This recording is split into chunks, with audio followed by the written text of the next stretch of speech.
Welcome to the deep dive. Today we're plunging into a really rich and fascinating source. It's excerpts from a memoir by Diana Joseph called I'm Sorry You Feel That Way. It's quite the title. It is.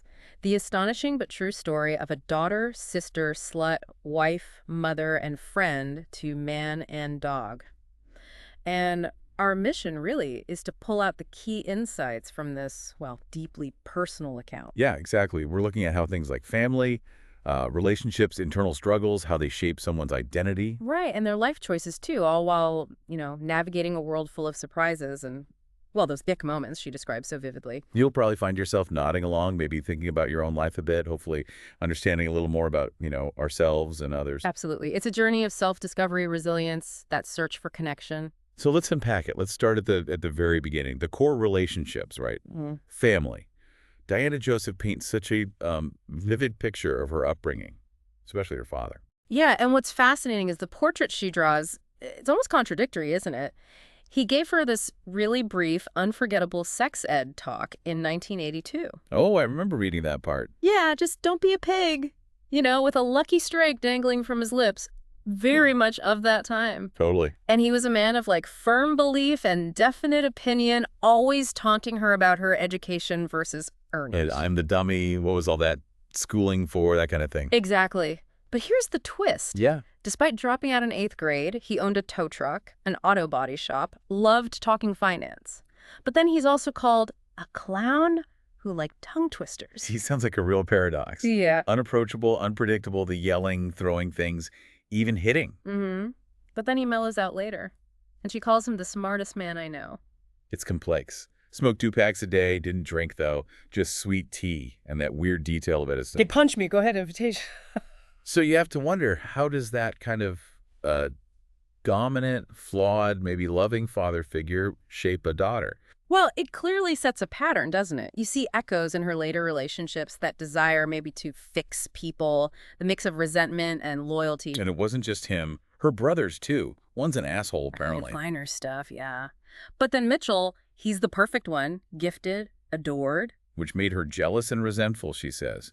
He was her scapegoat. And yet she names her son after him, well, his middle name. See, complicated. And then there's Travis. Bye-bye. The youngest. Right, wild kid, smoking Winstons, egging cars, then becomes a cop. A crime fighter. A George W. Bush supporting Republican. Yeah. Quite the switch. And described as, well, pretty crude, muscular, sexist, tells offensive jokes, uses that awful shorthand for women. The RBLBT, yeah. Yeah. Really problematic stuff. His politics clash completely with hers. Oy, and this is the kicker. He's the only person in my life who has never hung up the telephone without first saying he loves me. Wow. So despite everything, that connection is still there. That blend of frustration, maybe admiration, and just family ties. It sets a powerful stage, Definitely does. So moving into her romantic life, we see these clear phases. They really reflect her journey, her internal struggles. The first big one is with Vincent Petrone. Ah, yes. The ick phase, as she calls it looking back. Right. Let's unpack this a bit. She meets him at a smorgasbord. Of all places. Right. And she's drawn to him despite, well, the ick factor. Scarred face, glasses, those T-shirts. Unemployed, much older too. He's 29, she's 19. And she sees herself as his savior, a fixer, this tragic hero. And, I mean, the reality sounds pretty grim. He was a drunk driver, a habitual shoplifter, prone to violence, cheating. But she says she liked the high drama of female masochism and martyrdom. Making excuses, he's tired, he's had a hard life. It's telling, isn't it? Even loving that he painted her name on his demolition derby car. And just glossing over the symbolism when the engine catches fire. Exactly. And look how her identity shifted then. Dyeing her hair orange, getting high, feeling more real than the Ashley types. It's like she's searching for something authentic, even if it's in chaos. It's a classic, almost painful cautionary tale, isn't it? Trying to tame the bad boy. Absolutely. And it culminates in that awful concert scene, offering her up for threesomes. And that terrifying drive where she finally bites him, realizing exactly how much I could stand. Leaves him on a highway in Ohio. Never sees him again. But he still shows up in her dreams. Shows how those intense relationships stick with you, doesn't it? It really does. So then, after Vincent, comes Carl Bennett, the father of her son. Right. A logger, 20 years older, twice divorced. Ex-wives hated him. But he started out as a gentleman at the diner, wooing her with these dreams, log cabin in Montana, horses. Sounds romantic, but then you get the reality check. These screwed up ideas about love. That story about his dog, Sandy, shooting it, then finding it alive and licking his hand, it's bizarre and telling. Definitely. And he's an NRA supporter, calls people simple if they lack common sense. Very different vibe. So, their marriage. Arguments about dogs, him saying mean, horrible things, living in a tent for work. Yeah, deep grudges too. Oh. Her bad credit, her dad not talking to her for a year because of the marriage. But she still admires his practical side. Skinning a buck, breaking a horse, relies on him for help. Breaks, mulch, dog sitting. It's that mix again, isn't it? Practical reliance, maybe some admiration, coexisting with all the emotional difficulty. And their son's middle name is her father's first name. Another link. It really shows how tangled these connections can be, what holds people together long term. It's not always just love, is it? No, definitely not. And this sort of sets up the next relationship, her common law situation with Al. Right, Al. She just wanted a beautiful friendship at first, with sex, but no falling in love. Famous last words, maybe. Perhaps. And Al's got his own complex past. Unitarian background, drugs, Vietnam. And that terrible tragedy, his 5-year-old son being murdered. Which explains so much about his protectiveness over her son, doesn't it? Absolutely. And you see that push and pull in their relationship, too. Her whole trick someone into loving you idea. Which is manipulative, yeah. But he eventually agrees to let them move in. And the arguments. Not loud or violent, Yeah. but over silly things. Yeah. Hot soup, ketchup on steak. But she reveals what's underneath, right? Those little fights mask the big fears. I'm afraid you don't love me. And the other side. I'm afraid I do. It's so relatable how everyday stuff can be a front for those deep emotional insecurities. And many of us probably recognize that dynamic. Yeah, I think so. Okay, so beyond the external relationships, she's also incredibly brave in pulling back the curtain on her internal world. Definitely. Especially her struggles with anxiety. She calls it an eternal hiccup of the crowded mind. It's such a vivid phrase. It is. She describes a mind that just worries a thought until I am worn out.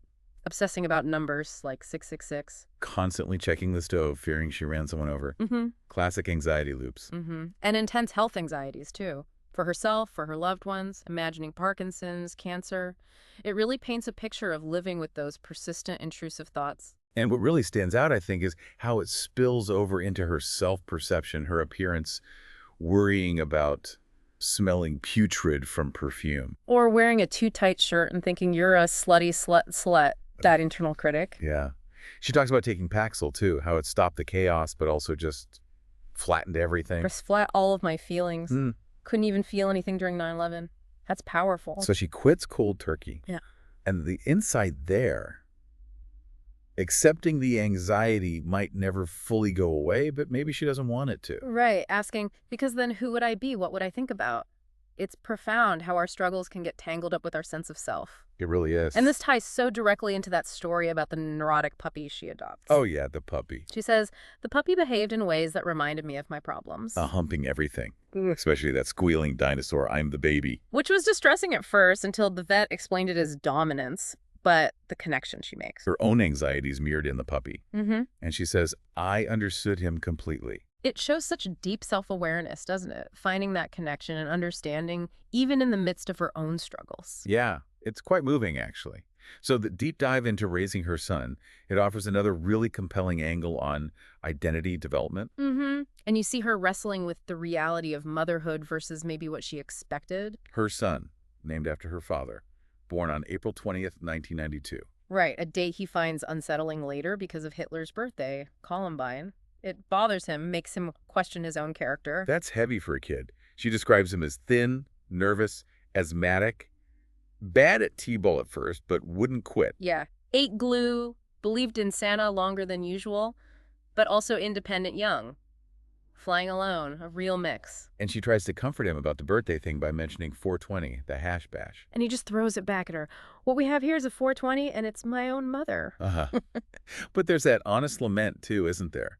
Life was easier when he was little, before he had opinions of his own and beliefs that weren't mine. So relatable for parents, watching your kid become their own person separate from you. Exactly. Which raises that big question. How do parents, especially ones with strong personalities and complicated pasts, navigate raising kids with totally different views. Because his views are different. Strong political opinions clashing with hers. Anti-gun control. Influenced by the NRA dad and grandfather, yeah. Hating hippies, preferring business over English. It's not just minor stuff. It's a real generational ideological divide right there in the family. You can feel the clashes. Her joking she won't pay for business school, him threatening Amnesty International. Playfully maybe, but still. Yeah, the tension's there. And then the struggle over hygiene and his judgment of that 13-year-old girl as a slut. Which prompts her to reveal her own past, trying to teach him kindness, being careful with people's hearts. It really highlights that challenge, doesn't it? Parenting through example, through conversation, trying to pass on values while their kid is forming their own identity. It's a constant negotiation. Always.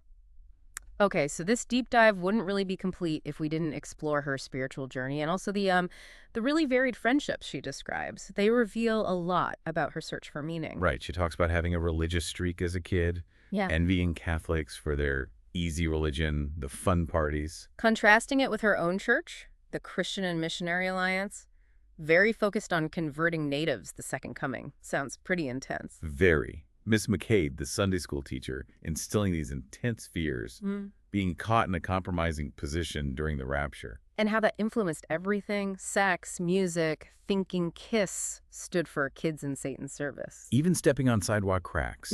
It shows how deeply that kind of fear-based upbringing can embed itself. Absolutely. And yet, despite all that ingrained fear, she finds herself drawn to her Satanist neighbor. Which sounds shocking on the surface, right? Totally. But then the description of him, he defies the stereotype, seems well-adjusted, doesn't do drugs, calls his parents, worries about his grandma, wants to be a screenwriter. He just wears the 666 shirts and spins records at weddings. Exactly. She wonders if he's a pervert, hears that inner Miss McCade voice warning her.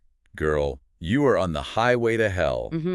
But she enjoys his company anyway, and secretly hopes to bring the Satanist to the Lord. It reveals that curiosity again, doesn't it? That willingness to engage, even when it clashes with her background. Definitely. And you see that complexity again with her friend Andrew Boyle, the art history professor. Ah, yes.